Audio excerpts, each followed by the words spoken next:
Hola coleguita, ¿sabías que más del 90% de las personas que ven y escuchan este canal no están suscritas? Si es tu caso te agradecería mucho que te suscribieras. Venga, es gratis, solo te costará 3 segundos y me ayudarás a llegar a más gente para que este contenido sea realmente útil. Gracias por tu ayuda y ahora disfruta del episodio. Hola coleguita, ¿cómo estás? Espero que muy bien y con ganas de aprender, porque en este podcast te voy a hablar de cómo los seres humanos utilizamos la hidrosfera y de las consecuencias que provocamos en ella. A la hora de hablar de cómo usamos la hidrosfera, vamos a distinguir básicamente dos formas de hacerlo. O bien vamos a poder utilizarla de forma consuntiva o bien de forma no consuntiva. Cuando hablamos de un uso consuntivo, nos estamos refiriendo a situaciones en las que el agua, una vez utilizada, ha sido tan alterada que antes de ser devuelta al entorno debe sufrir un tratamiento previo para que no provoque un daño importante en el ecosistema. En estos casos, normalmente, el agua se utiliza en un lugar diferente al que estaba de forma natural. Un ejemplo fácil de entender podría ser el uso que le damos al agua en nuestro día a día. En este caso, tomamos el agua de un embalse, de un pantano y utilizamos tuberías para que llegue hasta nuestras casas. Una vez allí, la utilizamos de diferentes maneras, como por ejemplo para limpiar los platos. Como podrás entender, el agua que se escapa por el desagüe va a terminar mezclada con muchos contaminantes e incluso con el propio jabón que utilizamos para lavar los platos, ¿verdad? Pues bien, antes de devolverla a la naturaleza, vamos a tener que aplicarle un tratamiento de depuración, con el que quitarle toda esa porquería. Este sería un ejemplo claro de un uso consuntivo del agua, aunque no es el único.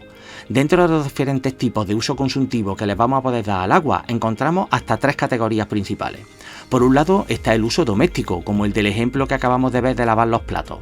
En segundo lugar estaría el uso industrial, en el que el agua se utiliza con distintas finalidades, como por ejemplo enfriar las máquinas que se usan en diferentes fábricas. Y por último tenemos el uso agrícola y ganadero, en el que el agua se utiliza como materia prima, pues por ejemplo para alimentar animales o para cultivar.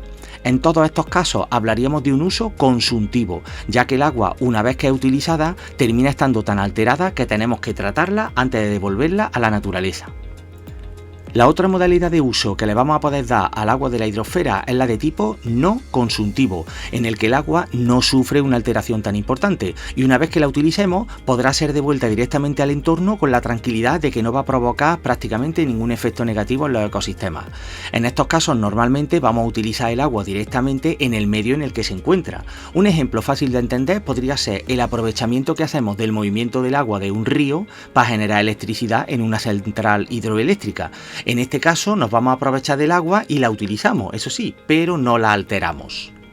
Como habrás podido deducir, el problema más importante de que los seres humanos utilicemos el agua es que en la mayoría de ocasiones terminamos contaminándola o alterándola.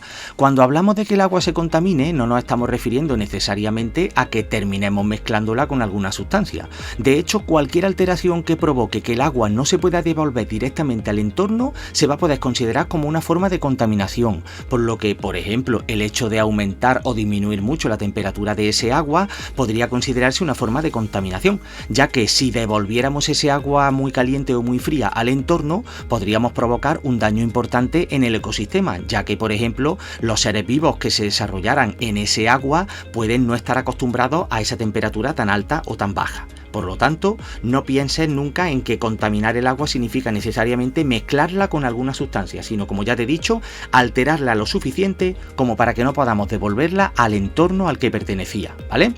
Bien, teniendo en cuenta todo esto, podemos distinguir dos formas básicas de contaminación en el agua.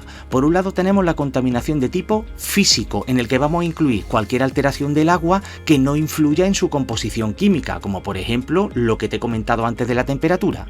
Por otro lado tenemos la contaminación de tipo químico, que consiste en cualquier alteración del agua con la que sí se modifique su composición química y que normalmente, la mayoría de ocasiones, pues se va a provocar cuando el agua se termine mezclando con cualquier otra sustancia. Otro aspecto importante sobre la contaminación del agua es que va a poder afectar tanto al agua dulce como al agua salada. Normalmente, el agua salada de los mares y océanos se va a contaminar por la acumulación de diferentes tipos de residuos, normalmente plásticos arrojados por el ser humano, o bien por accidentes de vertidos de petróleo y combustibles, como suele ocurrir, por ejemplo, en los accidentes que se dan en los petroleros que viajan de un sitio a otro y que van a terminar provocando las famosas mareas negras. Por su parte, el agua dulce suele estar más afectada por el uso que hacemos de ella en nuestro día a día. El principal problema de contaminación que sufre el agua dulce es un proceso que recibe el nombre de eutrofización, que es un proceso en el que contaminamos el agua con un exceso de materia orgánica, como por ejemplo restos de comida o nuestras propias heces fecales. Si esta materia orgánica se queda en el agua, va a provocar el crecimiento excesivo de algunos organismos del ecosistema, como por ejemplo bacterias y algas. Cuando estas bacterias y estas algas se desarrollan más de lo normal, van a provocar principalmente dos efectos importantes. Por un lado, van a consumir la mayor parte del oxígeno que haya en ese agua, lo que evidentemente va a dificultar la supervivencia del resto de seres vivos del ecosistema que ya no van a disponer de ese oxígeno. Pero por otro lado, además, estas algas y estas bacterias van a provocar que el agua se vuelva turbia, lo que va a impedir que la luz del sol pueda llegar a zonas más profundas de ese agua donde podría ser aprovechada por otras algas para hacer la fotosíntesis. Si en este ecosistema deja de realizarse la fotosíntesis, dejará de haber oxígeno disponible para otros seres vivos, ya que te recuerdo que la fotosíntesis es un proceso en el que se libera oxígeno. Como ves, este problema de eutrofización, de una manera o de otra, termina provocando que en ese ecosistema acuático apenas haya oxígeno disponible, y eso va a provocar pues que prácticamente mueran la mayoría de seres vivos de ese ecosistema que dependerían de ese oxígeno para poder seguir vivos. Frente a este problema de contaminación del agua, resulta necesaria la aplicación de una serie de medidas o de decisiones destinadas o bien a contaminar menos o bien a evitar un consumo excesivo de nuestras reservas de agua, que ya te he dicho que son un recurso bastante escaso. Estas medidas podrían ser tanto individuales como colectivas. Por ejemplo, dentro de las medidas individuales podríamos incluir cualquier decisión que puedas tomar en tu día a día con la que consigas contaminar menos el agua o ahorrar ese agua, como por ejemplo ducharse en vez de bañarse. A nivel colectivo también se pueden tomar medidas como por ejemplo establecer leyes que o bien castiguen a las industrias que contaminen o bien que premien a las que por ejemplo desarrollen tecnologías destinadas a ahorrar agua. En cualquier caso, a día de hoy disponemos de diferentes técnicas o tratamientos que se aplican al agua para reducir la contaminación. Por un lado está la potabilización, que es un proceso destinado evidentemente a potabilizar el agua, es decir, a provocar que el agua sea potable y por lo tanto podamos consumirla para beberla. Este tratamiento se va a aplicar siempre al agua antes de que la utilicemos y antes de que llegue a nuestras casas. Por otro lado, contamos con el tratamiento de depuración. En este caso estaríamos hablando de un tratamiento que se aplica al agua después de que la hayamos utilizado. Como ya hemos dicho antes, cada vez que utilizamos el agua normalmente la contaminamos.